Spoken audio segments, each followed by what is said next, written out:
Bonsoir à tous, ravi de vous retrouver sur Monaco Info en ce jeudi 26 janvier. Invités, reportages, météo, informations pratiques tout près de chez vous, avec ce soir le début des festivités liées à la Sainte Dévote. Et vous, que représente cette célébration en l'honneur de la sainte patronne de la Principauté? Nous vous avons posé la question.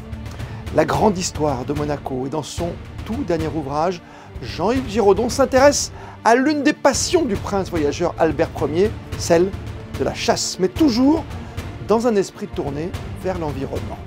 Mieux gérer son univers de tous les jours, ça passe aussi par le rangement dans une maison comme dans la tête. Une philosophie du bonheur par le vide, par le tri. La présentatrice de l'émission Détox ta maison, 7 jours pour tout ranger sur TFX, Élodie Vilmus sera avec nous dans quelques instants. Et pour débuter ce journal, comment ne pas tout d'abord saluer la performance de notre représentant monégasque Hugo Nys, qualifié avec son compère polonais Jan Zielinski pour la finale de l'épreuve du double de l'Open d'Australie de tennis, après leur succès 6-3, 5-7, 6-2 face à la paire tricolore Fabrice Martin, Jérémy Chardy. La finale aura lieu dans la nuit de vendredi à samedi. Le duo Nys-Zielinski se mesurera au tandem australien Hijikata Kubler.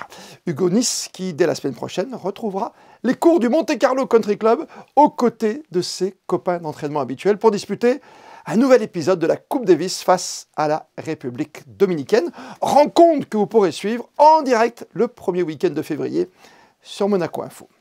Et ce jeudi-vendredi, place à la tradition et aux célébrations liées à Sainte Dévote, Vierge et Martyre, sainte patronne de Monaco et de la Corse. Nous sommes allés ce midi à votre rencontre pour savoir ce que représente pour vous aujourd'hui Sainte Dévote. De ce que j'ai retenu de mes cours d'histoire, c'est la patronne de Monaco qui est arrivée ici avec une colombe. Alors, Sainte Dévote, c'est la sainte patronne de Monaco. Et du coup, ce qui est sympa, c'est que pendant la cérémonie, on peut aller ramasser les clous. Donc voilà, ça permet de passer un moment tous ensemble. Pour Monaco, en général, c'est un symbole qui est particulièrement important. C'est pour ça qu'il y a un jour férié. C'est la patronne de Monaco et la célébrer. Et à la fin, du coup, on brûle une barque. Et le but pour la plupart des gens de Monaco, c'est de récupérer un clou et ça porte bonheur pour l'année. Propos recueillis par Juliette Rappert. L'histoire encore et toujours est grand format ce soir sur une des nombreuses passions du prince aventurier, le prince Albert Ier, dont les 100 ans de sa disparition ont été célébrés tout au long de l'année passée. Et vous allez le découvrir avec l'entretien que nous accordait Jean-Yves Giraudon, qui vient de publier un ouvrage intitulé Albert Ier de Monaco, un prince chasseur aux éditions de Montbel. Pour le prince Albert Ier, les enjeux de la chasse allaient de pair avec la préservation de l'environnement. Dans ce livre, Jean-Yves Giraudon, membre du comité de rédaction des Annales monégasques, a voulu retracer cet aspect-là de la vie du prince savant. Il s'est confié à Julia Vial. Bonsoir à vous Jean-Yves Giraudon. Bonsoir. Alors le prince Albert Ier était océanographe, géographe, naturaliste, explorateur et navigateur intrépide, mais le prince savant était aussi un chasseur passionné. Racontez-nous. Oui, un chasseur passionné, peut-être même s'agissait-il de sa plus grande passion, c'est ce que j'essaye de mettre en exergue dans mon livre, en racontant non seulement ses aventures de chasse, qui sont nombreuses, puisqu'il chassait en moyenne. Il a chassé en moyenne pendant 60 ans, c'est-à-dire à peu près depuis l'âge de 10-12 ans jusqu'à sa mort. Et chaque année, il chassait en moyenne 70 à 80 jours par an, ce qui est énorme, sans compter les préparatifs, les déplacements, les différents textes qu'il écrivait sur la chasse. Et je pourrais même rajouter que nombre de ces expéditions scientifiques, il y en a 28, ont sûrement été organisées en vue de rencontrer de nouveaux gibiers. Justement, c'est vrai que le prince Albert Ier était soucieux de l'environnement et de la préservation des espèces, pionnier de la chasse durable. On peut le dire, qu'est-ce que cela signifie ? Alors oui, pionnier de la chasse durable, je dirais même de la chasse écologique. Oui, il a toujours eu le souci de préserver la nature, les animaux, la faune en général, pas simplement le gibier qu'il poursuivait. Il faut d'ailleurs ajouter que parmi ces gibiers, il y a de nombreux animaux qu'il prélevait en fait pour les collections des musées. et notamment pour le musée océanographique. C'est une façon de préserver la nature en conservant des spécimens. Et actuellement, certains de ces spécimens ont d'ailleurs disparu et ils sont là dans les muséums qui étaient nombreux au XIXe siècle et notamment au musée océanographique de Monaco. Ça, c'est une première chose. Et ensuite, sa façon de chasser aussi, qui est tout à fait conforme à ce que les chasseurs de nos jours considèrent comme le véritable acte de chasse, c'est-à-dire tirer de manière sélective les animaux. Par exemple, il a beaucoup lutté pour qu'on ne tire pas les femelles suitées, par exemple une biche avec un faon, ou quelle que soit d'ailleurs l'espèce de gibier, ou qu'on utilise, toujours pour le tir du grand gibier, qu'on utilise la balle, et non pas la chevrotine, c'est un peu technique, mais la balle, elle tue beaucoup plus sûrement et sans souffrance l'animal que quand il y a des plombs multiples dans la cartouche. Je pourrais énumérer beaucoup d'autres mesures. C'est vrai que pour manifester, on en a parlé, mais cette conviction très moderne du prince Albert Ier qui affirmait que chasse et protection de la nature allaient de pair, les bénéfices de la vente de cet ouvrage seront entièrement reversés à 2 entités. Est-ce que vous pouvez nous en dire plus? Je verserai tous les bénéfices des ventes de cet ouvrage qui normalement devrait bien se vendre. Mon éditeur l'a déjà tiré à plusieurs milliers d'exemplaires. Et à ma société de chasse, Quentin Perdrix, qui est une société de chasse qui se trouve à la Trinité. Nous chassons autour de Monaco, notamment, sur demande préfectorale pour réguler chevreuils, sangliers, qui sont très, très invasifs. Et surtout, donc, la Fondation Albert II pour l'écologie, qui recevra également la moitié des bénéfices. Merci beaucoup à vous, Jean-Yves Giraudon, de nous avoir dévoilé l'une des nombreuses facettes du prince Albert Ier. Merci à vous de m'avoir donné la possibilité de présenter cet ouvrage.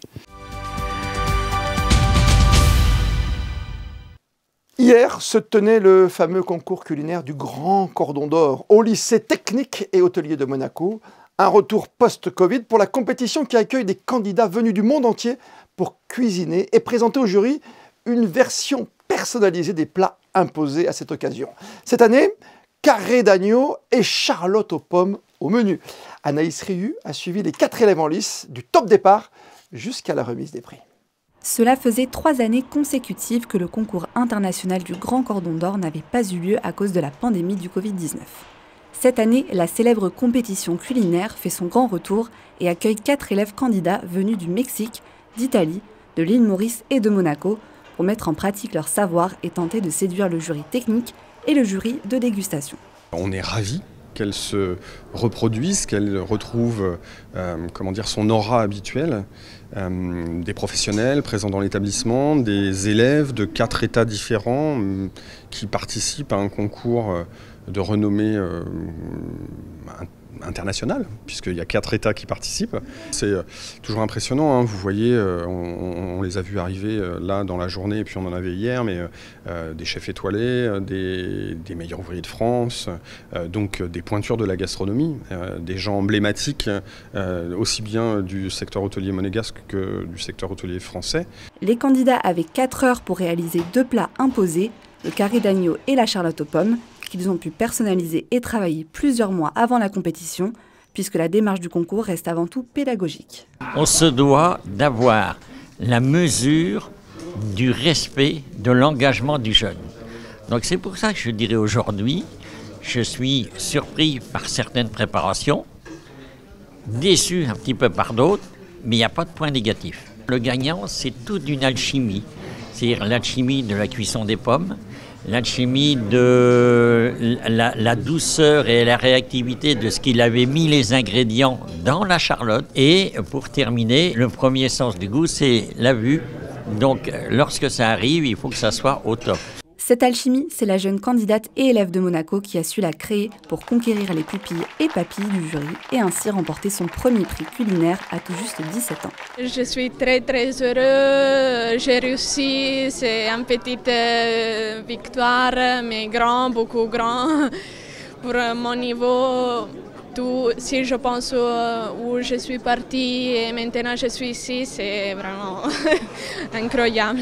D'autres prix et cadeaux ont également été remis lors de la cérémonie, comme celui de l'ambassade de France à Monaco, celui de l'imagination et du goût, ou encore le prix de l'économie pour la préparation la plus écologique et responsable. L'accord Ramoge expose actuellement les plus beaux clichés de son concours international de photographie sur les grilles même du jardin Saint-Martin à Monaco-Ville.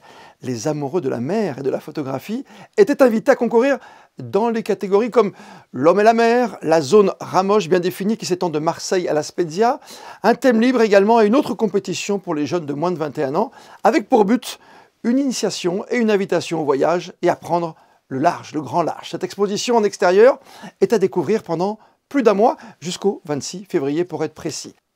Un concert exceptionnel hier à l'Opéra de Monte-Carlo, avec au programme du Rossini, à qui l'on doit entre autres Guillaume Tell ou encore le Barbier de Séville, mais aussi des pièces sacrées comme le Stabat Mater, qui a été donné hier à l'Opéra Garnier avec une distribution magnifique. L'Orchestre Philharmonique de Monaco, dirigé par Gianluca Capuano, et les chœurs de l'Opéra. José Sacré était sur place à l'Opéra avec Olivier Bonello.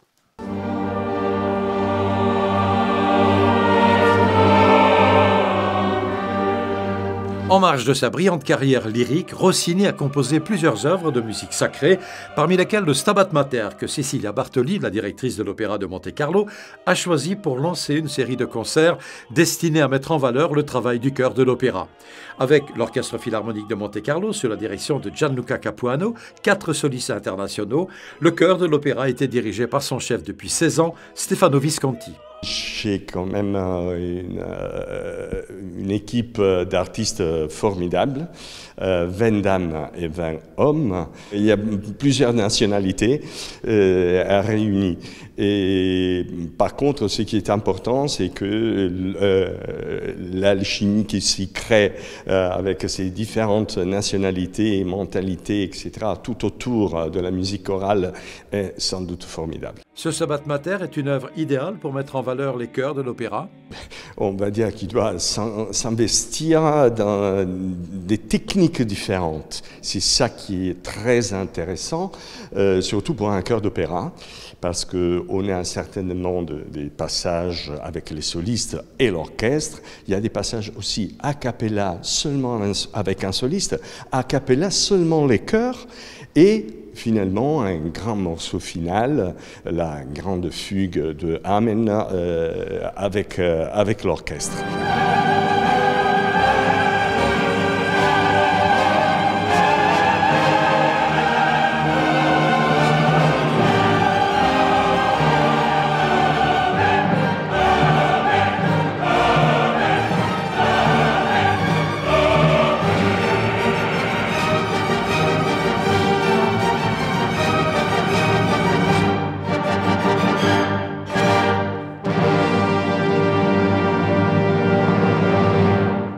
Les sports, le football et un rendez-vous d'importance en championnat pour l'AS Monaco FC avec un périlleux déplacement à Marseille samedi soir, 21 h au stade Vélodrome. Monaco 4e, 37 points, Marseille 3e du classement avec 42 points. C'est donc un match à haut risque. Et le sentiment ce soir du milieu de terrain international, Youssouf Fofana. Ce sera important d'envoyer un message parce que c'est quand même un match de gala. Si on arrive à gagner, on envoie quand même un message fort pour la deuxième partie de saison, mais il faudra assurer derrière. Et pour terminer ce journal, on va parler d'une tendance qui vous anime peut-être aussi de temps à autre, le rangement. Comment se sentir mieux, réorganiser sa maison, faire le tri, recycler, vendre, nettoyer. Notre invitée, la présentatrice de l'émission Détox ta maison qui vient d'être lancée sur TFX, Élodie Vilmus qui est avec nous pour bien comprendre ce phénomène qui interpelle. Bonsoir Élodie. Bonsoir. On va parler d'une émission qui cartonne, que vous avez la chance de présenter, s'appelle Détox ta maison, 7 jours pour tout changer. C'est une première diffusion record sur TFX. Finalement, quelque part, c'est quoi? C'est que le bonheur passe par le vide? Le bonheur passe par le rangement. Par le rangement. Passe par le rangement. Et c'est 7 jours pour tout ranger. Pas pour tout changer. On ne change pas, on range. Donc, le bonheur passe par le rangement. Le bonheur passe par le fait de se sentir bien à la maison, en fait, de se sentir bien chez soi et donc dans sa tête aussi. Alors ça vient d'où? C'est quoi? C'est un phénomène de mode? On connaît la méthode de cette jeune japonaise qui est une star, hein, la méthode KonMari, il faut s'entourer d'objets qui nous font positiver? Oui, c'est ça. Alors, Marie Kondo, elle est beaucoup plus axée sur le côté bien-être, ce qui est très bien. Ce qu'on est aussi, après, sur l'émission Détox, je crois qu'elle n'a aucune comparaison en ce sens où l'idée de ce hangar où tout est mis à plat est tellement spectaculaire que ça provoque un électrochoc visuel. Et c'est ça, finalement, qui permet à ces familles d'avancer, de prendre conscience de leur méthode de surconsommation extrême et de ramener un petit peu la manette, comme on dirait, à des choses un petit peu plus saines. Quand je parlais tout à l'heure de théorie du bonheur par le vide, ça vient d'où, quoi? C'est cette surconsommation, c'est la facilité de consommer, surtout de commander rapidement sur des plateformes américaines, par exemple? C'est exactement ça, et on le dit souvent, il faut ranger sa tête pour ranger chez soi. Chaque chose doit avoir sa place, chaque place a sa chose. Je pense qu'en réalité, la société dans laquelle on évolue aujourd'hui, bien sûr, on est une des causes. On surconsomme et on consomme pas forcément utile. Et puis, on a du mal aussi à se séparer. On a cette notion d'affect. Oui, on sait jamais. On peut garder. Peut-être que ça, j'ai acheté ça quand j'avais 15 ans. Je peux pas m'en séparer. Voilà. Le fait d'être surencombré de cette façon-là, de ne pas arriver à ranger, on a cette impression en fait qu'on n'a pas et qu'on ne possède pas. Et pourtant, tout est là. Le tri est indispensable. Ah, ça veut dire qu'il faudrait déménager tous les 3-4 ans? Ce serait encore plus simple? Non, non, quand même pas. Mais tous les 6 mois, un bon tri du dressing, les vêtements, voilà. Et puis quand on aime consommer, alors en essayant de se maîtriser, une pièce rentre dans un dressing, une autre en sort. Et ça donne cet équilibre-là. Bien rangé, bien organisé. Je parlais de la tête, je parle aussi peut-être de notre téléphone, de notre ordinateur aussi. C'est ranger ses photos, c'est mettre des photos sous cadre, comme vous le faites dans l'émission, avec cette famille, un beau moment d'émotion où on s'aperçoit qu'on ne prend pas le temps de mettre de côté les plus belles photos, de les mettre sous plastique, sous verre. Pour cet épisode-là, effectivement, ce qui m'a sauté aux yeux, c'était d'avoir cette accumulation, d'avoir cette sensation de posséder et d'être axé vraiment comme ça sur ce côté un peu superflu et de pas être vraiment sur l'essentiel. Ce qu'ils ont de plus précieux, c'est leur famille en réalité. Et rien de tout ça n'apparaissait dans la maison. Est-ce qu'aujourd'hui, on peut se payer quelqu'un qui vient nous ranger un peu ou nous aider à ranger la maison en disant « Non, franchement, là, Élodie, Christophe fait quelque chose, mais tu m'enlèves ça, quoi. Tu m'enlèves ces 110 casquettes ou les 10 casquettes qui se ressemblent, quoi. » C'est un métier qui est en pleine émergence et c'est un métier qui s'appelle Home Organizer. Génial. Donc, ce sont des organisateurs et organisatrices d'intérieur. Johanna, qui est notre experte dans Détox la maison, 7 jours pour tout ranger, et c'est son vrai métier, au-delà d'intervenir avec nous à nos côtés. Merci Élodie d'être venue jusqu'à nous. La météo de ces prochaines heures, c'est avec vous, Yannick de Beuvert. Bonsoir à tous. Ce vendredi, des nuages viendront habiller le ciel monégasque, ne laissant qu'une toute petite place au soleil dans la journée. Les températures restent stables avec un thermomètre qui oscillera entre 6 et 10 degrés. En ce vendredi 27 janvier, nous fêterons la sainte dévote, sainte patronne de Monaco et de la Corse.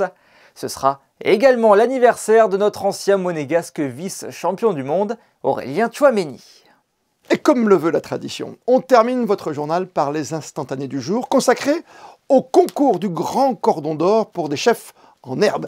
Les photos sont signées Stéphane Dana.